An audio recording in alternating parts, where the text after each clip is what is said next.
My name is Casey Collins. I am a graduate student at Maryland University of Integrative Health, and I am currently finishing up the master's program in nutrition and integrative health. So thank you for joining me today. I hope I can teach you a little bit about low glycemic foods and give you a neat alternative to a high glycemic food staple, which is rice. So low glycemic foods, first of all, are foods that don't raise your blood glucose after you eat them as high as some other foods. So the glycemic index is a way that we can specify how much your blood sugar is increased in relation to the type of food you're eating. So it ranges from about 10 to 100 plus. 100 glycemic index would be a very high glycemic food like pure sugar. Something else that would be high glycemic would be white bread, white potato, anything starchy, or alcohol. Kind of a mid-range glycemic index food would be something that is like a whole grain bread or corn. Popcorn would be a middle of the range glycemic food. Same with like an ice cream or something like that. And low glycemic foods tend to be dairy products like cheese, meats, and vegetables that are not starchy. So like leafy green vegetables, but not root vegetables like potatoes or beets, carrots, things like that. So low glycemic foods are a great choice for anybody who's struggling with glucose dysregulation. So a type 2 diabetic would be somebody who's a candidate for looking to have a lower glycemic index diet. And so something that is really tricky when you're looking at somebody with type 2 diabetes is that you have to make a lifestyle change. And that's really hard to do when you're used to doing what you're doing, and making changes is intrusive to your lifestyle. So something that's really hard for a lot of people is avoiding rice. Rice is a staple food for many different types of ethnic cooking. It's a staple food for, Moroccan cooking and Chinese cuisine and Korean and, Middle Eastern food as well. So, as well as, all of those, like Latin American foods, things like that. So looking for an alternative to rice is a huge deal, and one thing that I've tried and found really successful is using cauliflower as an alternative. So I'm going to show you today a cauliflower rice dish, which is a low glycemic alternative to a regular fried rice dish with white rice. And so another thing would be brown rice as an alternative, but brown rice actually isn't that much better in terms of the glycemic effect of it than white rice. So that's why we're kind of switching to a whole new type of food, which is the cauliflower, the vegetable, instead of using the rice. So I have a lot of prepped food already here, which you can still see me. So the recipe called for, it's a pork fried rice. However, at the grocery store today, the pork didn't look very good. So I have chicken all prepped. And I'm going to start off by just boiling some frozen peas. So this is 2 cups of peas. And I have a pot that's already had water boiling. So let me turn it back on. We're going to let this boil for about 5 minutes. You could also use fresh peas if you have them available. I didn't, and that's more of a spring vegetable, I believe. So it's possible that you won't either. And a good quality frozen pea is also just fine. Put that back over there. So we'll let those go for about 5 minutes. So while I'm doing that, I'm going to talk a little bit about oils. So the next thing I'm going to do is saute my chicken in a wok. And the recipe, as it stood, called for sesame oil as the cooking oil. So sesame oil is kind of a delicate oil. It has a very low smoke point, which means when you put it on heat, here's the sesame oil, let me show you. It degrades at a low temperature. So if you use this at a medium to high temperature that it called for, hence cooking the chicken, it could actually become rancid, and that's not good for you. When you eat, oils that have been overheated, they become, like I said, rancid, and that can cause oxidation in the body, which is bad for your health. So I'm going to avoid using the sesame oil until the very end and just use it as a flavor element. And instead, I'm going to use an organic coconut oil that has been deodorized, so it has no flavor, it doesn't taste like coconut or anything. And that is a much higher smoke point, so that's going to be healthier for us. And you won't even really tell the difference. So gonna get my wok turned on. This is a wok. I know it's kind of hard to see in my tiny kitchen and everything I'm doing, but it's just a large pan with a rounded bottom. So get that going. And I'm gonna put 2 tablespoons of coconut oil in my wok and let it heat up. It's about 2 tablespoons. So now that I have that going, the main thing of this dish is the cauliflower. So I'm going to show you how to get the cauliflower racified. And I have a Vitamix, which is a high-speed blender that I'm going to use. This is what the cauliflower looked like that I've already done. It's kind of a rice-like. And I just want to show you, so this is the remaining piece of the cauliflower that I haven't cooked or shredded yet. It still has the core in it, so I just want to take the core out. So I have a sharp knife here. Pull that and then just cut the remainder of the core. It's a little bit denser and it's not going to get that good pebbly consistency that the rest of it did. And then once that's out, I'm just going to chop this carefully into smaller pieces.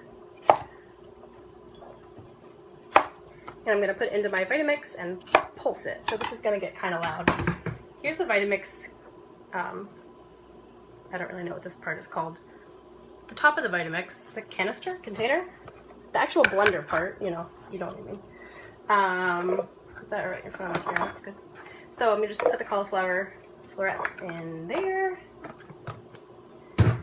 And let me just give you an idea of what this looks like in case you've never seen a Vitamix. So that's a Vitamix. I'm gonna just turn it on. And then turn it up a little.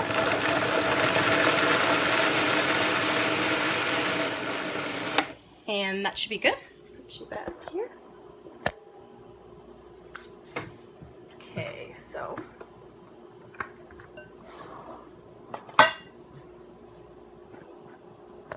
I know you want to see my face.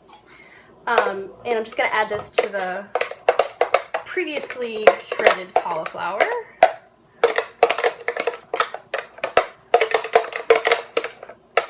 So that should be good now. So I assume my oil is nice and hot now. The coconut oil in my wok. And I'm going to add the chicken in there so it can start browning. Yeah. Good sound. It's a good sound. Okay, so we have the peas almost boiling. They need probably 5 minutes once they start boiling because they were frozen. If you had the fresh peas, it would be a little bit less time. We have the chicken going. Spread it out in the pan. And the next thing I'm going to do is prep my vegetables. So for the fried rice, typically you see carrots, you see peas, and you see some sort of onion. So I'm going to show you how to cut a carrot here. So I have some of the carrot already cut. It's just going to be little guys. And I already washed this carrot. I don't really peel carrots ever. I know some people are weird about the skin, but especially in something that's cooked, you shouldn't need to peel it. It's not like, it's not dirty anymore because you peeled it, or maybe you washed it. Oh, and it's hot.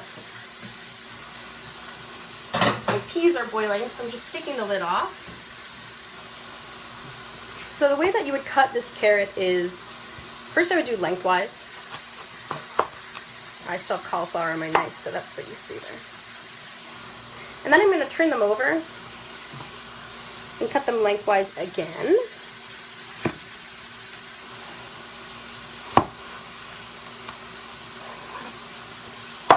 And now I have 4 pieces. I can hold them side by side. I'm going to just chop down the length of them. And that's much easier. Kind of do everything at once. Less work for me.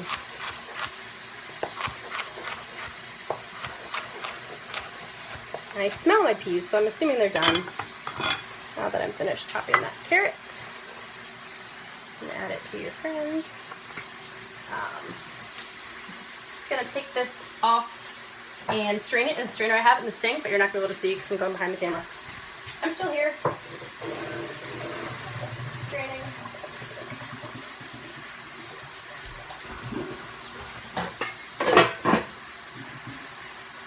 Okay. Give my chicken a stir.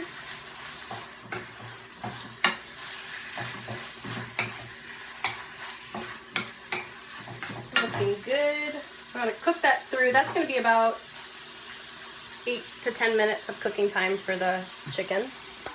And now I'm going to cut my green onions. So they're already washed again, like the carrots. And I'm just going to cut them at the midline so that I have 2 bunches now. And I'm just going to cut them all together so it's faster. And when I do that, I just want to make sure that I'm washing my fingers, so keeping my hands curled like this, so that if I do end up hitting myself, I hit down the knuckle instead of, you know, getting a fingertip. So I just want to have some good green scallion rounds.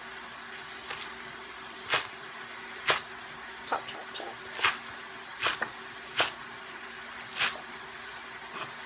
Yeah, so low glycemic eating is definitely tricky. I mean, especially things like pasta and rice. It's so hard to find alternatives that just taste good and taste kind of the same. And it's like, it's hard, right? Because you go out to dinner with friends, you go to Italian food, you go to sushi, you go to any kind of, like, you know, you go to Iranian food or Peruvian food or anything, and rice is there and it's a staple. And if you're trying to avoid that, it can be really hard to be social and still follow a diet. So eating at home is great. Not always possible, but if it is, then you can implement these types of things to your home cooking. I'm just gonna grab the receptacle to hold these guys while I keep using the cutting board. And then I'm gonna chop up my garlic. Oh, that's in the way. Okay, so we're going to do 2 cloves of garlic for this recipe. An easy way to get the skin off garlic is to place it unpeeled on your cutting board, put your knife over top, and use the heel of your hand and just kind of press it. And once you crushed it, the skin kind of just falls right off. Yep. I'm going to do it with the other one. Now I'm just going to mince it.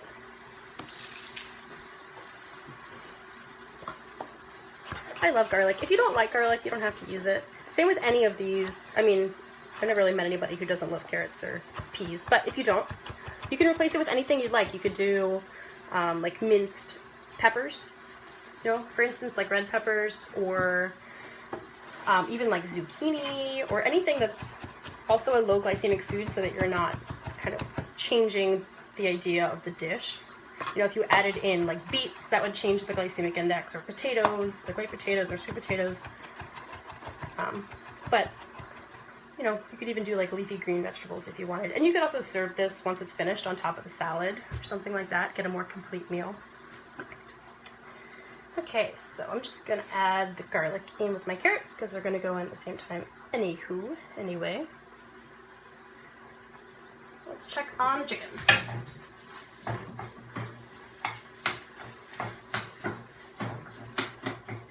Okay, it's almost there. A couple more minutes. It's getting a little juicy in this pan. I'm going to turn up the heat. Try and get it browned a little bit more than it is.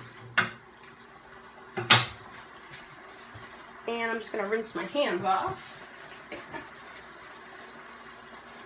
Got my peas that have been strained over there.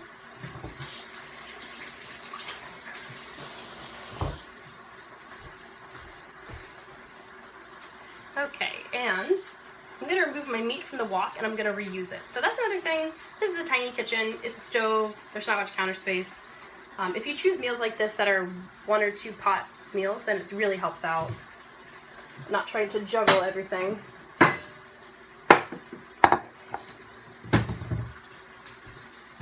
Okay. So, pull my chicken out of the pan. Put it to the side. Actually gonna just, has a little bit extra liquid in here that I would like, that I don't want, and I'm just gonna strain it out easily with this wooden spoon. Okay, so next thing we're going to do is cook up our carrots and green onions for a couple minutes, and then I'm going to add the cauliflower in there. So I'm going to use the coconut oil again and the wok that I just got the chicken out of. Let me move this closer to this burner. Get my coconut oil spoon, a couple tablespoons, maybe like 1.5 or so.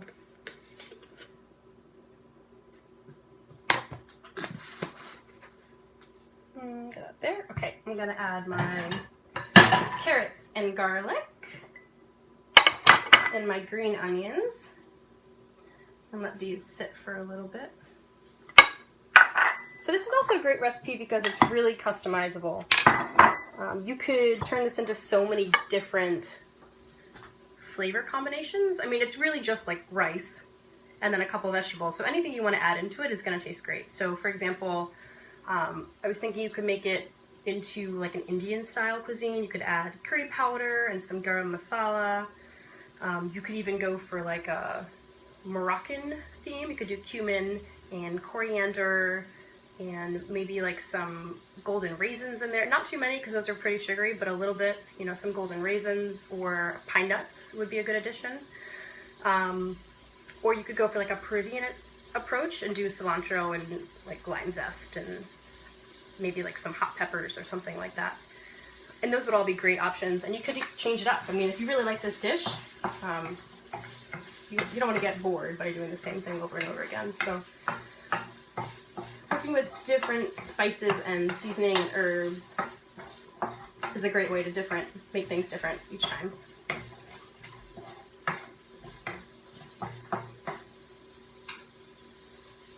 Okay, so those are sauteing in the wok. I have the peas. I'm just going to put them aside here. And so the other thing I could say about the glycemic index is that things that affect it in foods are fiber content, water content, fat content, sugar content, and portion size.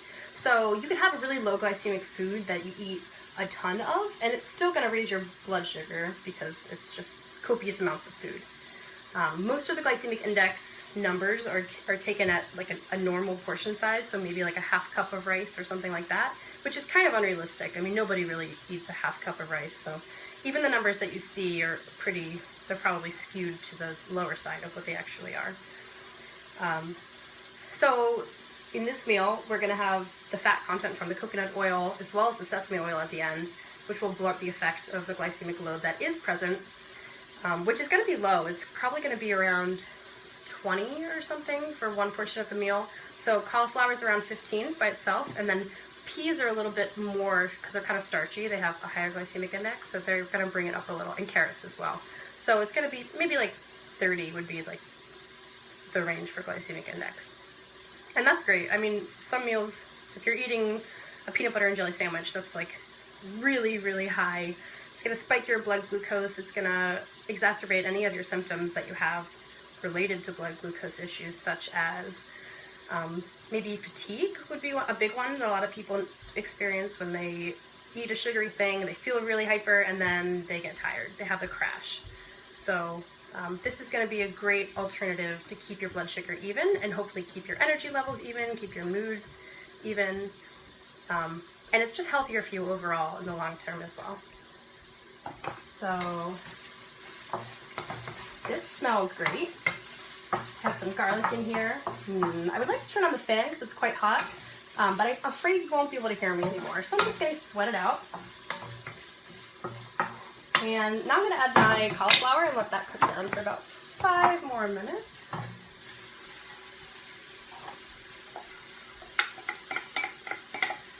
Okay.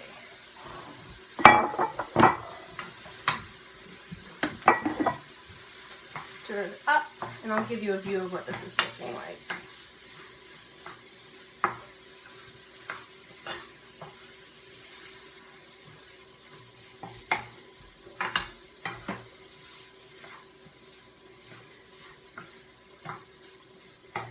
Something that I heard recently in a nutritional consultation for myself as the patient was timing your meals. So if you do have blood sugar handling issues or sugar handling issues, not eating sugary things right in the morning could be more helpful for you. So not necessarily cutting it out completely, but changing the timing of your meals would be a good thing to try. And, you know, also cutting out things that are super sugary and processed, like crackers and white bread and potatoes and things like that. And then getting your blood sugar, your hemoglobin A1C retested in 3 months to see if the changes that you're implementing are actually helping your blood sugar. And if not, then deciding, you know, figuring out what other things you can do to lower them, because that, you know, that's the biomarker for a lot of long-term disorders and diseases, and it's not good to have dysregulated blood sugar. So this is what the food's looking like at this point. So it's cauliflower fried rice, looking like it. Exciting. So once this is cooked down, the recipe calls for soy sauce, which is kind of a high sodium content item. I was going to use soy sauce anyways, maybe a little bit less, but I realized I don't have any soy sauce. Oops. So instead, I whipped up kind of a pad thai style dressing. So it is fish sauce, oil, rice vinegar, chili powder, and lime juice. Well, not chili powder, I'm sorry, chili paste and lime juice. So that's going to give this dish a little bit more of like a Thai flair to it, which is fine. Like I said, it's really easy to vary the flavor profile. I'm going to turn the heat up a little bit because I just want it to get sort of crispier, to brown a little bit more.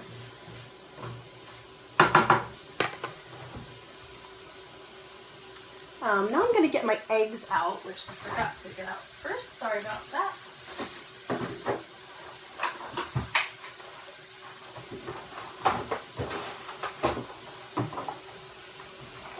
So I'm going to whisk 2 eggs together, and that's part of the fried rice thing. You know, you always, when you get it, you have the egg in there. And this bowl just had green onions in it, so I'm going to reuse that for the eggs. They're going to get cooked anyways. Okay, so just crack my egg. I've heard all sorts of theories about cracking eggs. I find it works best if you give it one hard, not too hard, but you know, hard enough wrap, and then you can stick your thumb in where you just created the indentation and pull it apart. And that tends to work well without getting shell in it. Stir this around a little.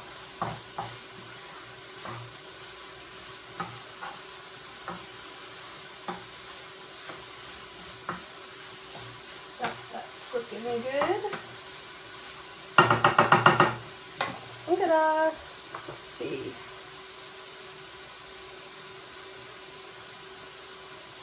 All right. Let me grab a simple fork out of here, and I'm just going to whisk my eggs together. So the technique for whisking eggs is to try to get air into them. So the motion is a circular motion, like that. I think it's more important for, like, you know, scrambled eggs. But I'm going to show you that anyway because I have eggs in front of me and it's kind of fun. This is less important. That's okay.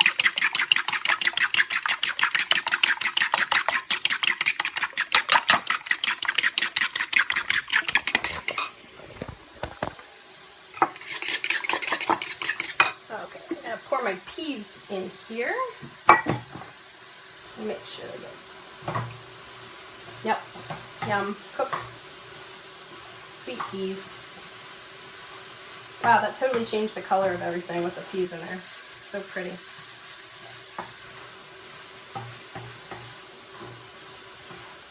Okay. It's looking good. I'm going to add my chicken back in and let this... oops, that was a lot of liquid with that chicken. Oops.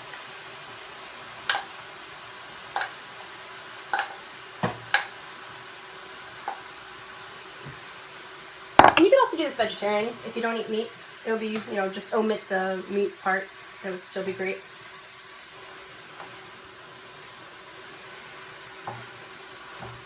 Okay, this is a full wok. huge, hope my roommates are hungry. A lot of food for one person.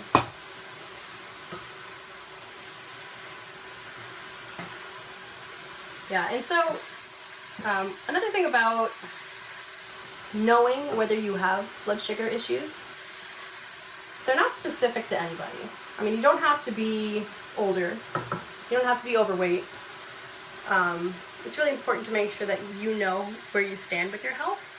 So getting regular blood work done, just checking out those glucose levels and the HbA1c that I talked about earlier is a really good step in being proactive about your health, because you could have blood sugar handling issues and not even know it. You know, for example, I recently found out that I personally have some issues with it, and I'm, young and I work out, but it's good to know, and now I can make tweaks to my life and cut back on my alcohol intake and, continue eating low glycemic foods and make sure that I'm being proactive so that I don't have future health issues because of not knowing.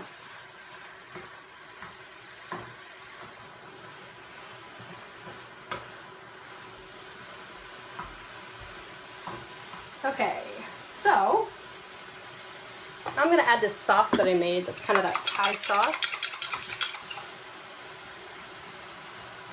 Get all that good flavor in there.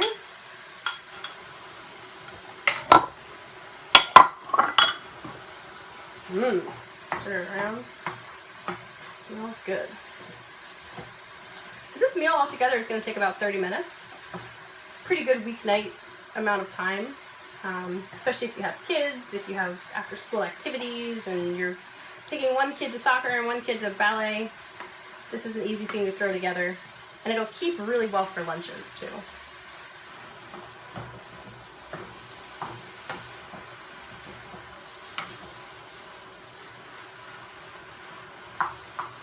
Okay, so I'm going to add my egg, and I'm going to take you on an adventure again. To see, I've made a hole in the middle of it. Look how pretty it looks. It looks great. So it's all that green and orange. So I'm going to make a hole in the middle. I'm going to pour the scrambled eggs into the middle, and I'm going to cook for a little bit. And then once they've cooked for, until they're kind of almost totally solidified, I'm going to mix them in with the rest of the dish. So, here we are, pour my eggs in. Put that aside. Kind of let it sit for a second, do its magic.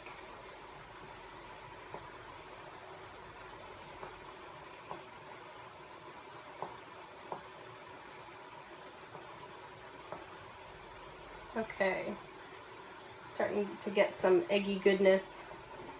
Eggs also have a high fat content. They have great cholesterol in them, so that would be another way that they would contribute to this meal being a lower glycemic index meal, because the fat is going to blunt the effect of the sugar from the vegetables into the bloodstream.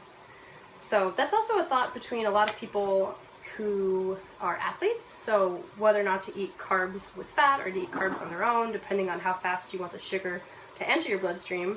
It's kind of a science, so it's interesting to look more into if you find that interesting. I find that interesting.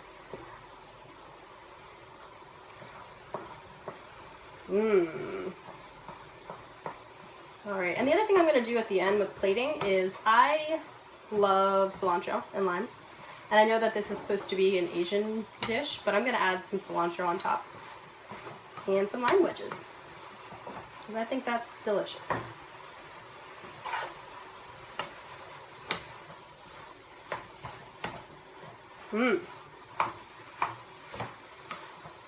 This is looking done. Alright. Turn my stove off. I'm just going to try a little bit and see if it's good with salt. People are really afraid of salt nowadays. You probably noticed that. Yeah, it could use a little more salt. But if you're not eating a bunch of processed food, if you're not eating out all the time, you shouldn't be afraid of salt. If you're cooking, you should add salt to taste until you think it tastes great. and you're really not going to have an issue with eating too much salt. It's when you get to the Big Macs and, you know, like the processed tortilla chips and foods that have salt in them that don't even need salt in them is when you get to have an issue with salt. You need salt. Salt's important for healthy muscle functioning, healthy cell functioning, really. I mean, it gets down to the cellular level. If you have insufficient salt and you're dehydrated, well, it'll cause dehydration, first of all, but then nothing in your body is going to work optimally. So I have this pink Himalayan salt. That's a pretty good option. It's pretty high in minerals. The white iodized table salt is not a good option. So that's totally been stripped of everything except for iodine, which is replaced. Another good option that I have is Celtic sea salt. So this guy is probably the gold standard of salt, especially if you already have issues with having low sodium. If you are, it would be hyponatremic is what they call it, and you're not taking any medicine. So like, you know, if you're already taking something to lower your blood pressure, talk to your doctor before you do anything like increasing your salt. But if you're just looking for a really good all-around healthy salt, Celtic sea salt is a really good option. So let me grab my serving platter and get some of this deliciousness. Maybe not all of it, because I made a lot.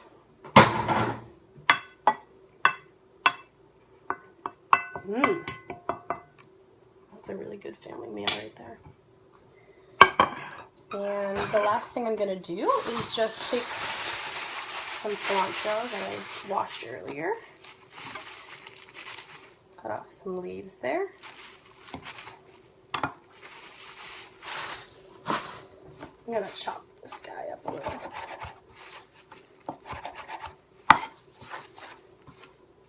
Come here, you. It's a bad one. Yeah, if you see any leaves in cilantro that are kind of brown, you just throw them out. I think they use different batches, different dates in the same bunches sometimes, so it doesn't mean your whole bunch is bad. Okay, and I'm just going to sprinkle my cilantro over the top. And I have some lime wedges that I already cut. Put them on the side, and that's it. Look at my meal. So this is a rice alternative. Cauliflower fried rice with chicken, not pork, and with Thai sauce, not soy sauce, but that's okay. So we are, you know, easily modifying this dish to suit our needs. And I hope you enjoyed this video for how to do an alternative to rice, which is a high glycemic food. So hopefully this will help you, you know, in your own ventures to be healthy and to decrease your GI index if that's what you're trying to do. And I hope you'll join me next time for my next video, which is TBD. Thanks for watching.